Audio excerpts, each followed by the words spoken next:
Seja bem-vindo ao nosso curso de Bioquímica Bacteriana. Estamos aí na aula de número 10, aula sobre biossíntese.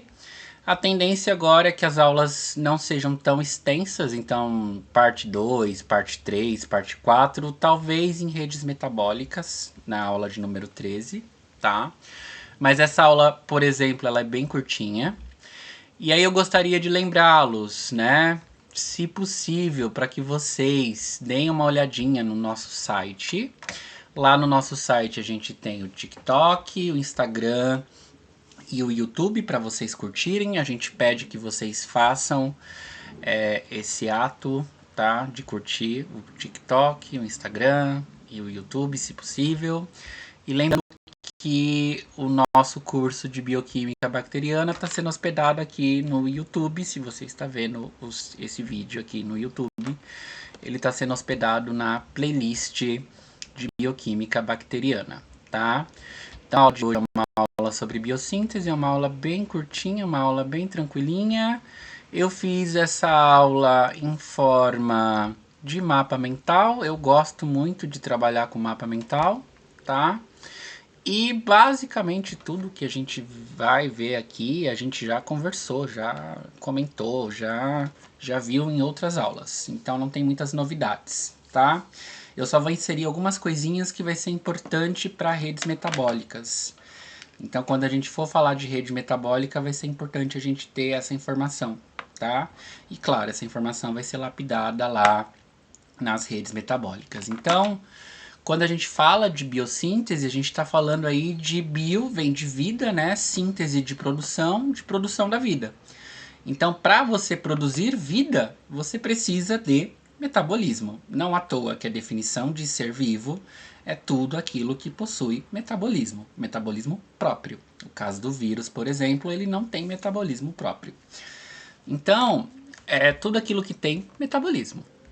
Metabolismo não passa de um conjunto de reações químicas que acontecem no interior de uma célula, tá? Eu já expliquei todos. Eu vou falar aqui o que eu não expliquei, tá? As coisas que eu não expliquei, mas daqui pra cá, basicamente a gente já viu nas outras aulas, tá? Então eu vou passar meio que rápido para não ficar cansativo as aulas. Então, metabolismo é um conjunto de reações químicas, que é dividido aí em anabolismo e catabolismo, tá? Então, lembra que a gente tem o metabolismo anabólico e o catabólico. E o metabolismo nada mais é do que a obtenção de poder redutor, energia e precursores, tá? Para quê? Para produzir moléculas construtoras, moléculas que vão dar origem aos blocos que vão formar a célula. Então a célula é como se fosse uma casa e essa casa ela é formada por blocos, pequenos blocos, tá? São esses blocos as proteínas, que tem blocos menores chamados de aminoácidos, os carboidratos, que são formados por monossacarídeos, e os lipídios, que são formados aí por álcoois e ácidos graxos, tá? Essas moléculas, esses precursores, esse poder redutor, essa energia é obtido aí através das vias metabólicas, não vamos nos esquecer, tá?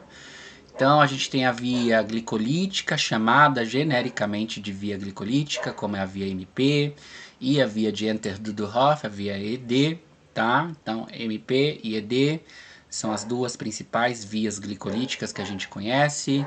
A gente tem a via das pentoses, a gente tem o ciclo de Krebs, a gente tem os ramos oxidativos e redutores, e a gente tem os destinos do piruvato.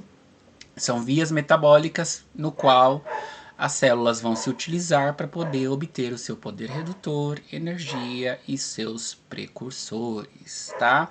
Agora, o que eu não falei ainda, que é importante lá no momento que a gente for falar de redes metabólicas. Todos esses processos, eles são regulados aí por genes no momento da tradução e da transcrição, tá? Então eu vou aprofundar isso em redes metabólicas, não vale comentar isso por enquanto. Essa aula foi basicamente uma revisão de metabolismo heterotrófico, né? E também vale ressaltar que eu tenho intenção de fazer um curso de genética bacteriana, tá? Então, tradução e transcrição, não sei se você está faltando um Szinho ali, ele tá me corroendo ver que não tem o S ali, mas eu escrevi tão rápido que comi o S, tá? Então essa regulação ela pode acontecer a nível de transcrição e a nível de tradução.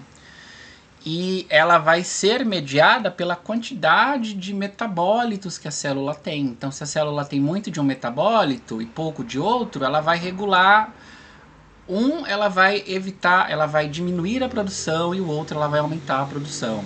E assim ela vai fazendo essa regulagem através da transcrição, que é a nível de DNA, e a tradução, que é a nível de proteína. Se eu tô falando grego, porque eu não estou explicando de forma aprofundada, se você não teve genética e nem genética bacteriana, na aula de redes metabólicas você vai ver que eu vou falar um pouco melhor sobre isso, tá? E aí temos a intenção, quando eu digo temos, eu me refiro a Backfriends, de elaborar um curso de bioquímica não, esse já tá aqui, bioquímica bacteriana, um curso de genética bacteriana, tá certo? Então, como eu disse, essa aula foi curtinha, foi rápida e agora os próximos vídeos é o comentário sobre o artigo científico e sobre questões envolvendo biossíntese, tá bom?